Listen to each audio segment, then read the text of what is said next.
Oke, Assalamualaikum warahmatullahi wabarakatuh. Waalaikumsalam warahmatullahi Waalaikumsalam wabarakatuh. Waalaikumsalam warahmatullahi wabarakatuh. warahmatullahi wabarakatuh. Sebelumnya kami ucapkan terima kasih kepada Ibu Nita Sofia yang telah memberikan kesempatan kepada kelompok kami untuk melaksanakan praktek pembelajaran dengan modal PBL atau Problem Based Learning. Seterusnya, terima kasih kepada kelompok 2 dan kelompok 5 yang telah bersedia untuk menjadi audiens pada Zoom kali ini. Kami dari kelompok 4 yang beranggotakan saya sendiri, Elsa Berlian Azahri, dan anggota kelompok saya, Fatana Rasida, dan juga Mozatur Sina Anha. Baiklah, di sini saya akan menyinggung sedikit apa itu PBL. PBL atau Problem Based Learning ialah pembelajaran yang mengutamakan seberapa aktif peserta didik dalam selalu berpikir kritis dan selalu terampil saat dihadapkan pada penyelesaian suatu permasalahan. Proses belajar ini mengutamakan kemampuan analisis terhadap materi pembelajaran dari siswa secara mandiri. Baiklah, untuk pelaksanaan praktek pembelajaran yang akan disampaikan oleh rekan saya kepada Ana, kepada Fatana Rasida, disilahkan. Baiklah, terima kasih pada moderator. Saya di sini sebagai guru dalam metode pembelajaran problem based learning. Nah, eh,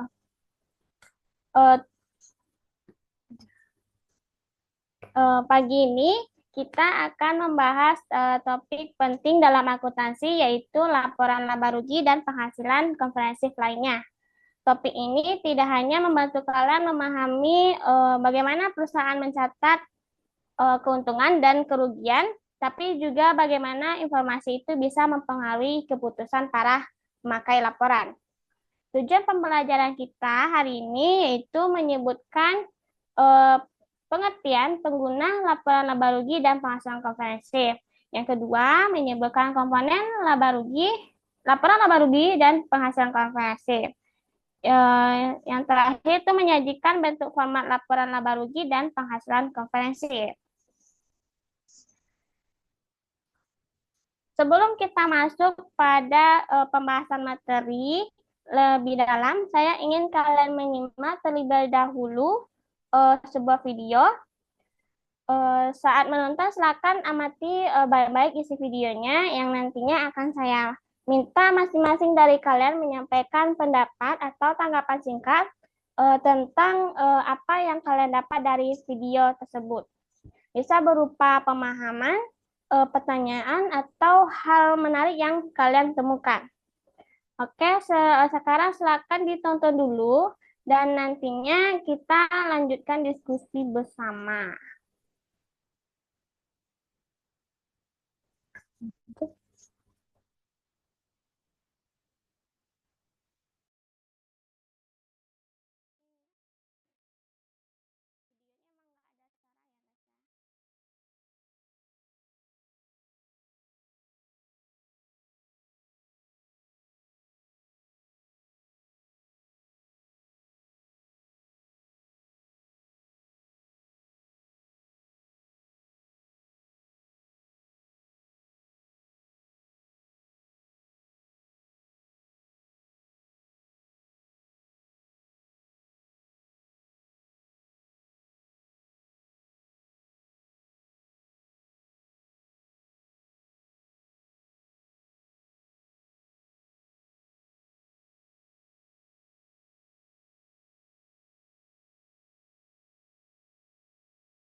Nah, baiklah, videonya kita sudah selesai kita tonton bersama.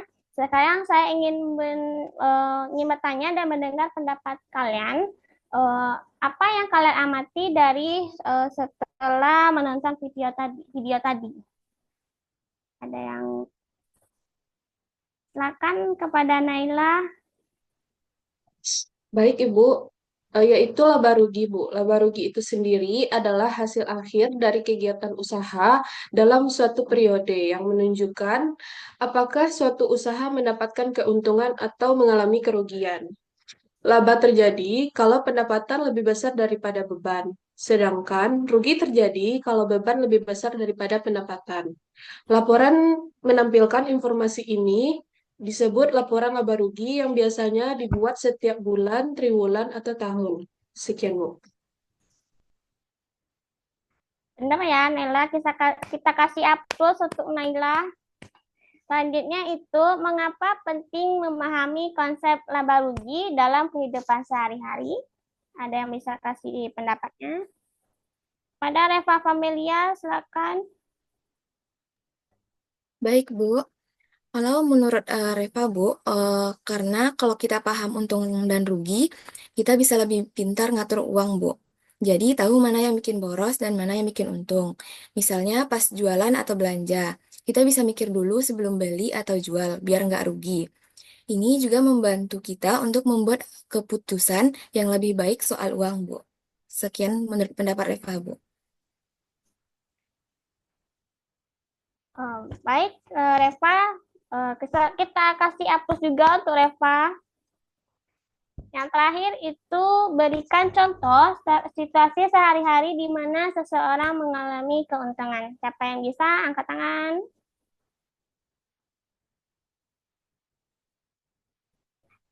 Davela dan Nilawati. Silakan Davela. Baik, Bu. Terima kasih, Bu. Eh, untuk contoh yang bisa saya berikan itu misalnya Putri membeli jajanan, Bu. Misalnya keripik seharga 3.000 dari warung. Terus Putri jual lagi ke teman di sekolah dengan harga 5.000 karena harga jualnya lebih tinggi dari harga beli. Putri dapat untung. Hitungannya itu 5.000 dikali harga jual dikurang 3.000 dikali harga beli itu mendapat 2.000 yaitu untung. Jadi Putri dapat untung 2.000 dari satu bungkus keripik yang dijual, Bu. Benar ya. Terima kasih kepada Vela. Kita kasih hapus juga. Selanjutnya, jawaban dari Naila, Reva, dan Vela itu jawaban kalian jelas dan sederhana dan langsung nyambung dengan kehidupan sehari-hari. Dari jawaban Naila, kita tahu bahwa laporan laba rugi membantu kita melihat bagaimana usaha kita menghasilkan laba atau malah rugi. Sedangkan Reva juga sudah paham bahwa konsep ini juga nggak dipakai, tidak cuma hanya dipakai di perusahaan, tapi juga bisa membantu kita lebih bijak mengelola keuangan pribadi. Dan contoh dari si Vela tadi sangat pas, itu contoh nyata dari transaksi untung yang sederhana tapi sering terjadi di sekitaran kita. Nah, sekarang kita masuk ke inti materi hari ini, yaitu pengertian laba rugi dan penghasilan komprehensif. Tadi kita sudah dengar bersama bahwa laporan laba rugi adalah laporan yang menunjukkan hasil akhir dari kegiatan usaha suatu entitas dalam suatu periode, apakah menghasilkan laba atau rugi. Laporan ini berisi tentang informasi tentang pendapatan dan beban yang terjadi selama periode tertentu, misalnya bulanan, triwulanan, dan tahunan. Tapi apakah informasi itu sudah cukup untuk menggambarkan seluruh kinerja perusahaan? Belum tentu ya. Nah, disinilah kita mengenal istilah penghasilan komprehensif lainnya. Ini adalah bagian dari total kinerja keuangan perusahaan yang tidak berasal langsung dari kegiatan operasional utama, tetapi tetap mempengaruhi posisi keuangan. Laporan laba rugi dan penghasilan komprehensif lainnya berguna untuk membantu pengguna laporan keuangan dalam memprediksi arus kas masa depan dalam menentukan profitabilitas, nilai investasi, dan kelayakan kredit. Sampai di sini ada yang mau bertanya atau sudah paham? Nah, sebelum kita lanjut ke pembahasan berikutnya, saya ingin tanya dulu ke kalian. Menurut kalian, siapa saja sih yang membantu laporan laba rugi dan untuk apa mereka menggunakannya? Apakah hanya pemilik usaha saja yang butuh atau ada pihak lain juga yang berkepentingan dalam informasi laba dan rugi suatu perusahaan? Siapa yang mau berpendapat?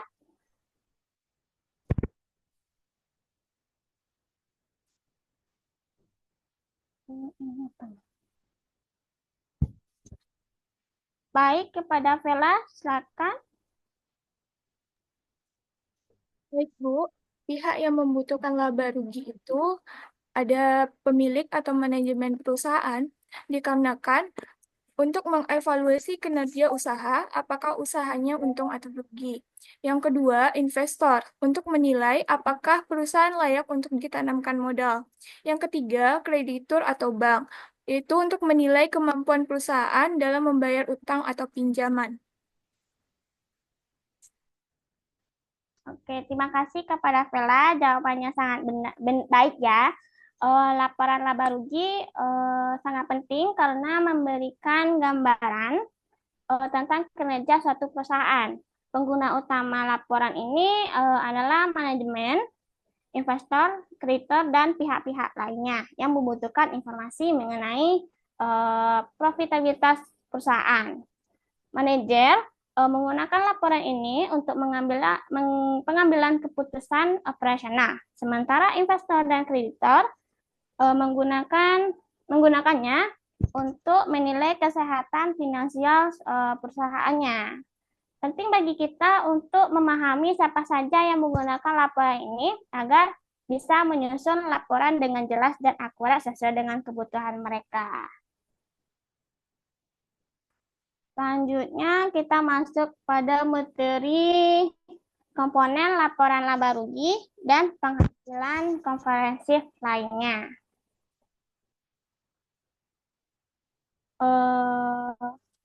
Ini komponen laporan laba rugi ini terbagi dua. Yang pertama adalah ada laba rugi tahun berjalan dan penghasilan komprehensif lainnya. Laba rugi tahun berjalan itu ada pendapatan dan beban.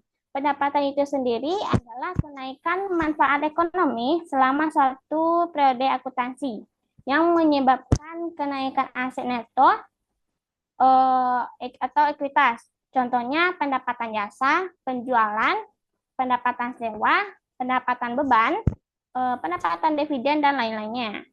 Sedangkan beban itu adalah penurunan manfaat ekonomi selama suatu periode akuntansi dalam bentuk arus kas keluar atau berkurangnya aset. Contohnya beban pokok penjualan atau harga pokok penjualan, beban berdasarkan fungsi seperti beban penjualan, beban administrasi dan umum, dan beban keuangan. Yang kedua itu penghasilan komprehensif lainnya. Perubahan yang pertama adanya perubahan dalam surplus, revaluasi aset tetap dan aset tak berwujud. Yang kedua, keuntungan dan kerugian aktuarial atas program manfaat pasti yang diakui. Yang ketiga, keuntungan dan kerugian yang timbul dari penjabaran laporan keuangan dari entitas asing. Yang keempat, keuntungan dan kerugian dari pengukuran kembali aset keuangan yang dikategorikan sebagai tersedia untuk dijual. Yang kelima, itu bagian efektif dari keuntungan dan kerugian instrumen lindung nilai dalam rangka lindung nilai arus kas. Nah, setelah kita membahas bersama bagaimana mengenai komponen laporan laba rugi dan penghasilan komprehensif lainnya. Sekarang coba kita pahami lebih dalam bagaimana setiap komponen ini bekerja dalam praktiknya. Saya ingin kalian menganalisa dua komponen yang sering muncul dalam laporan keuangan, yaitu pendapatan bunga dan beban penyusutan. Dalam laporan laba rugi, tercantum penghasilan bunga dan penyusutan aset tetap. Pertanyaannya, mengapa pendapatan bunga dicatat sebagai penghasilan? Dan yang kedua, mengapa penyusutan termasuk beban padahal tidak mengeluarkan kas?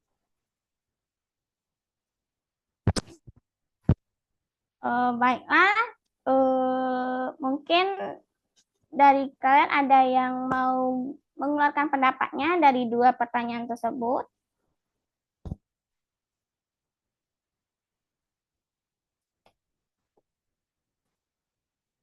Oke, Salsabila Rahmatul Usni, silakan berpendapat. Izin Bu, saya akan menjawab pertanyaan yaitu soalnya mengapa pendapatan bunga dicatat sebagai penghasilan.